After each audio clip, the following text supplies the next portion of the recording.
class is officially in session. If you have any questions, feel free to ask at any time. Miss Colt, why did you pick the Astral Express as the theme for your comic? Well, I'm all about realism, but sadly, my previous works like Acheron's Godslay, Galaxy Ranger Saga, and dozens of others all got cancelled. If you hadn't beaten Iron Tomb and boosted its popularity, this one would have been cancelled too. Let's not ask sad questions, all right? Sorry. All right, pay attention. The cute little critter in the center of the image is Baseball Raccoon, the main character of Fluffy Across the Blue. Just recently, March Bunny and Woof Woof Dawn found her in a trash can. At that moment, a terrifying monster is causing havoc on the space station. It tries to spit fire at Baseball Raccoon, but the flames don't burn through the trash can. Instead, it sets the trash on fire, and the stench knocks the monster out. Miss Colt, why is she the protagonist? Readers today value immersion, and a character who has no memory of their past is, of course, the best choice. I don't know anything about my past either, so why didn't you pick me? Even though Little Raccoon joined the Express the latest, she's left behind so many stories across different worlds that there are even rumors in the Luofu's prison about her beating up alien life forms. With material this crazy, not making it the main character? I might disagree, but AHA absolutely wouldn't.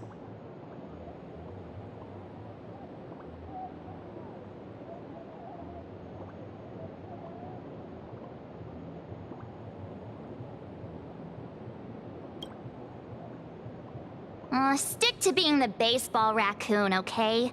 I don't need special treatment. March, the Fluffy is just a comic.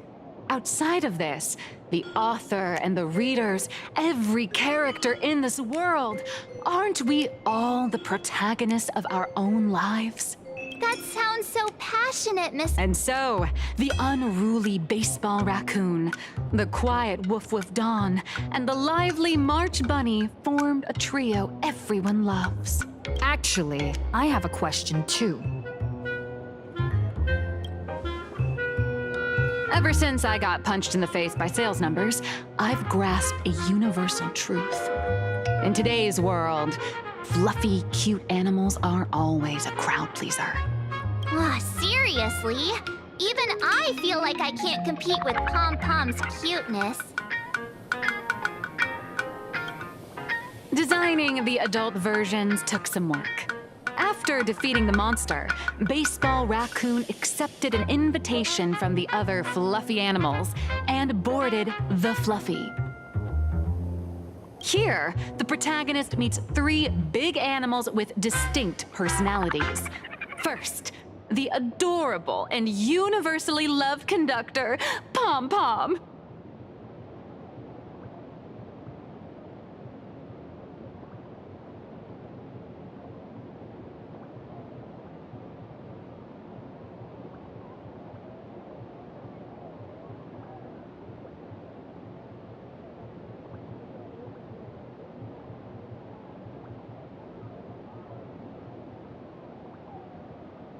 Beside them is the elegant navigator, Miss Hime-Cat. I know! That's Hime-Cat! Her original inspiration is Himeko. Oh, please don't tell her!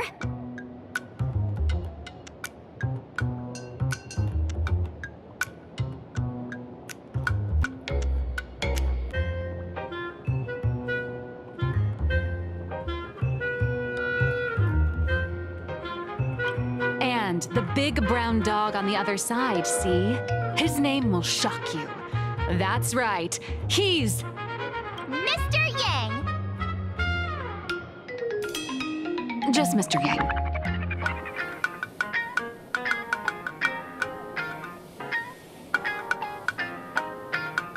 Your taste in naming is indeed extraordinary. Anyway, the 6 fluffy little creatures boarded the Fluffy Express and set off on their journey. As for the plot, it's pretty much the same as what you've all experienced, just with a bit of artistic tweaking to suit Plain Arcadia's audience. A tiny bit.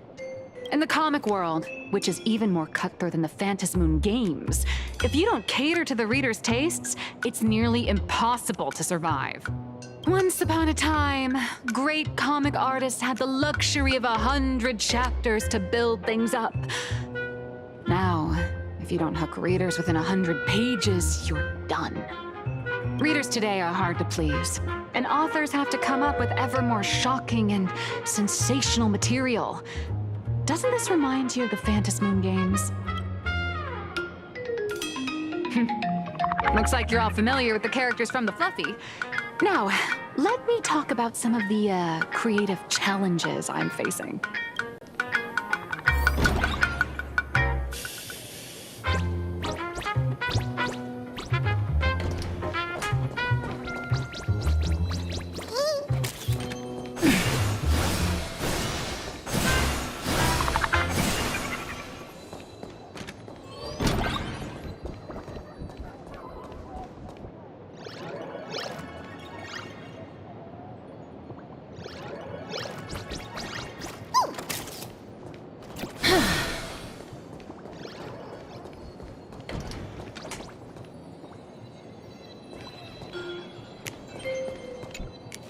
So, what do you see on the Fluffy stands? It's her turned into a cute little animal? Yes, this is the character, and you're the inspiration behind her. But even for someone as interesting as you, there are many backstories that readers don't care about, don't want to know, or don't feel obliged to understand.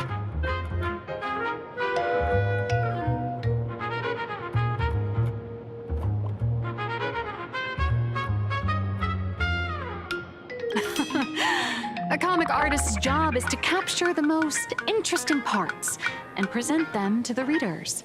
The cute and clever one is March Bunny. The unruly but reliable one is Baseball Raccoon. This is what we call a concrete archetype paired with an abstract character. And the abstract side of a character will only be further simplified in the eyes of the readers. So, how do you think the readers across the universe view you nameless?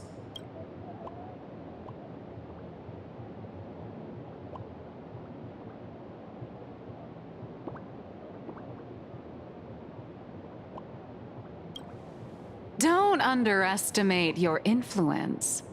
Your heroic deeds and accomplishments drew my attention. And your demeanor gave me inspiration for the character in the Fluffy. But while the hero identity boosts the character's popularity, it also becomes a limitation. That's why the little animals in the Fluffy have to defeat even more powerful villains and keep upping the ante to get more applause from the audience. In turn, the reader's perceptions and expectations constrain the character's growth. If she acts out of line, the popularity will crash. If she can't come up with new ideas or grow stronger, the audience will soon lose interest in the comic. Unfortunately, the creation of Fluffy Across the Blue is now stuck at this very awkward bottleneck. Honestly, after drawing comics for so long, I've pretty much run out of ideas. Hundreds of Amber eras ago, people would laugh out loud just from seeing a cat do a backflip. Now, to get the same kind of enthusiastic reaction, you'd probably need to have that cat fight a Mechatron in a one-on-one showdown in Perlux Tower. Although the Fluffy specials are selling like crazy, doing side stories without progressing the main plot isn't a long-term solution. Ever since all the gossip memo keepers I hired got wiped out in Amphorius, my source of intel's been drying up fast. But if someone from the Astral Express could quietly feed me a few juicy insider secrets from the Phantom Moon games, imagine the reader's reaction when the next chapter drops. Whoa! Does blurry QR code have a time machine or what? Oh, that'd totally save the Fluffy's future sales.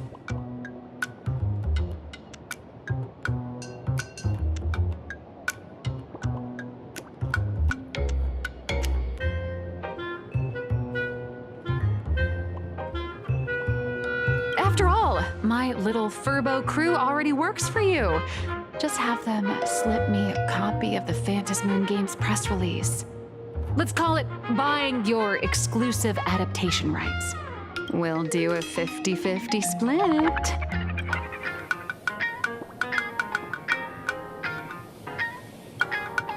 Oh, I've already figured out how to spend the royalties.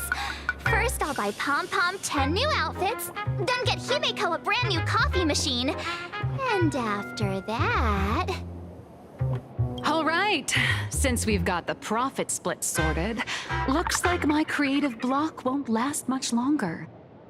Just wait for my appearance at Star Rail Fest. Star Rail Fest, a grand event that gathers millions of eyes and an inordinate amount of wish power. And under all that attention, the dark forces coveting the Master of Elation's blessing are bound to surface. Heroes and devils dancing together in plain Arcadia. Tell me, is there a better source of inspiration than that? My hero, don't let us down.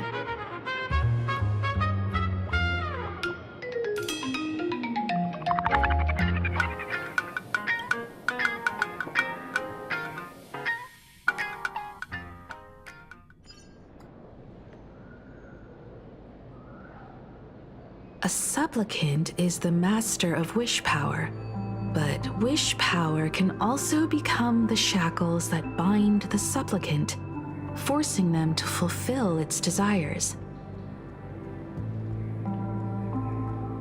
Love and hatred are alike. Dependence resembles fear. What commands wish power isn't only love, but also hatred. Thank you. These notes will really be a big help to her. Good. I'm so glad to be of help. For generations, many members of our family have attempted to enter the Phantom Moon Games, hoping to rely on the Aeon's immense power to lift the curse afflicting the Graphia bloodline. Some came close to the mask, but could only watch as history passed them by. Others wore it, only to fail in the end. That was until 400 years ago, when your great-great-grandfather Hero won the Phantom Moon Games and successfully gained an audience with Aha. But the family's curse was not broken.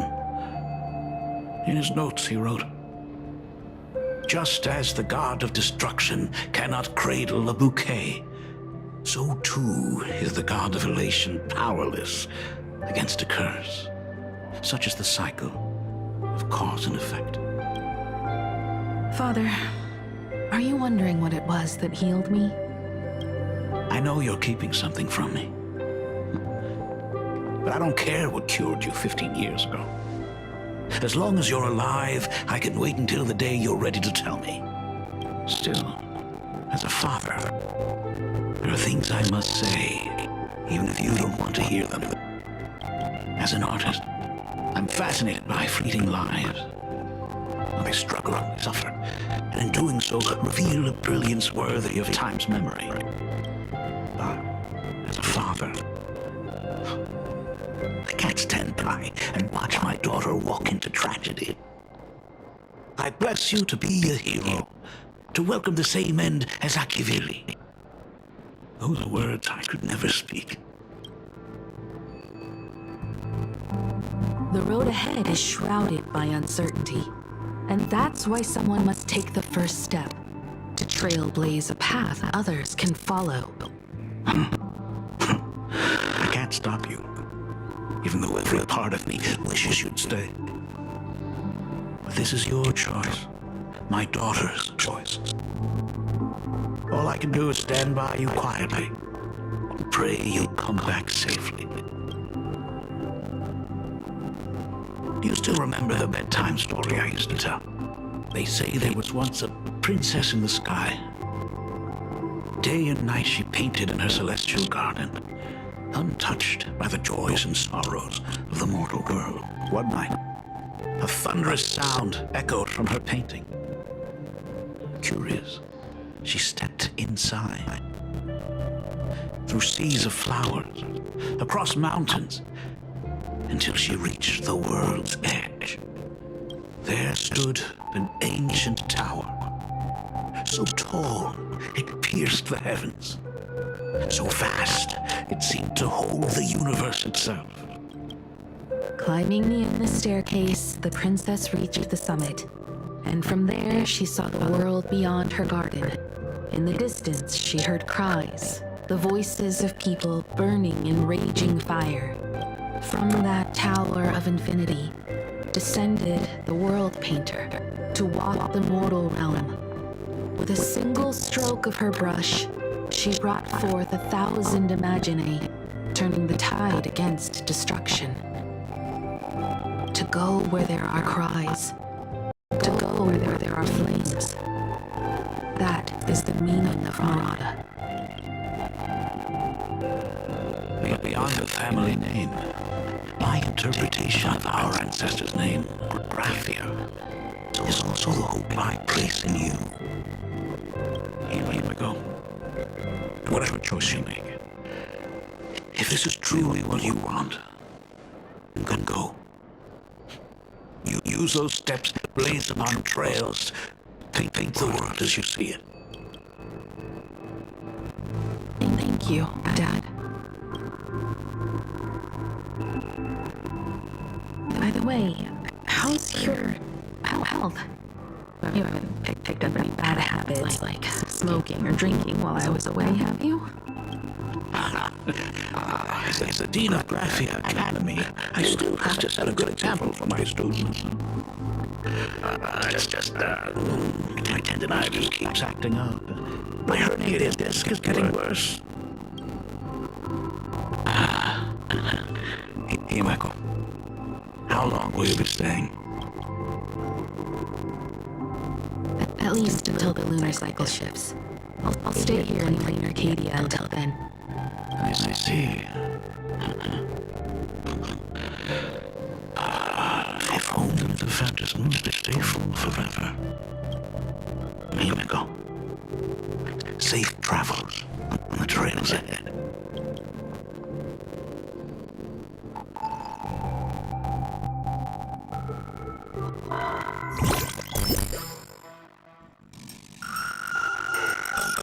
Hello, everyone!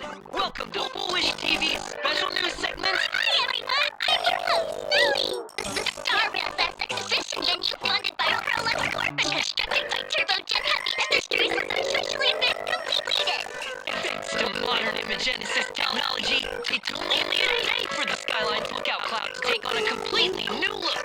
Starting today, the lookout cloud line is officially opening up its dock for the SUBSCIRBE Fest exhibition areas. The exhibition areas opening on day one include the Bellbar area, Xianzhou Luofu area, and Pentagon area, showcasing the luxury adventures of the Astral Express. The Infurious area, which is currently under construction, will open in due course. For this event, Prolux cordially invites several crew members of the Astral Express to visit and be interviewed, including the Trailblazer, who recently joined the Phantom Moon Games as a supplicant. That is certainly something to look forward to. I heard Prolux has also invited Blurry QR Cove, the author of Fluffy Across the Blue, for a signing session. It'll be the first time the author reveals their true face in public. An exhibition to gather wish power. Now that's an interesting scheme. Leave it to Pearl to come up with such a bizarre idea.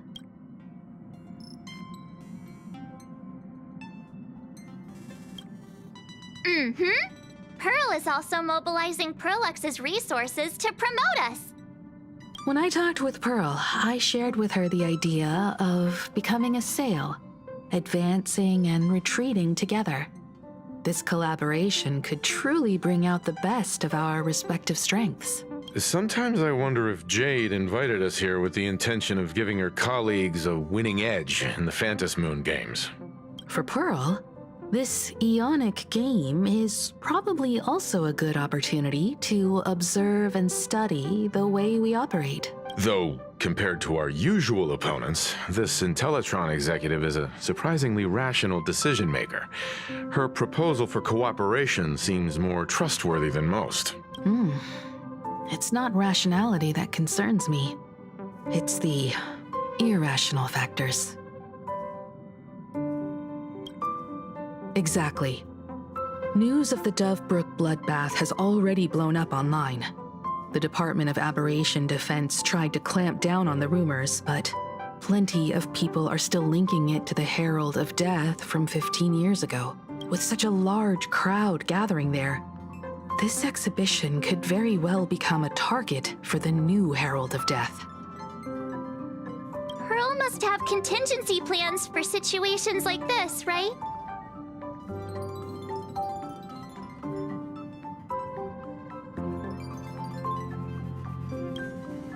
That old guy? No way! Whatever Pearl has planned, we must consider the possibility that the Herald of Death might attack the venue.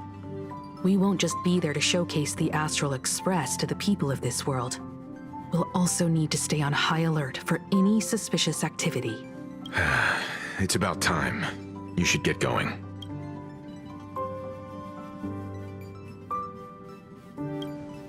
Someone's got to stay behind on the Express to keep the conductor company and be ready for any emergencies that pop up.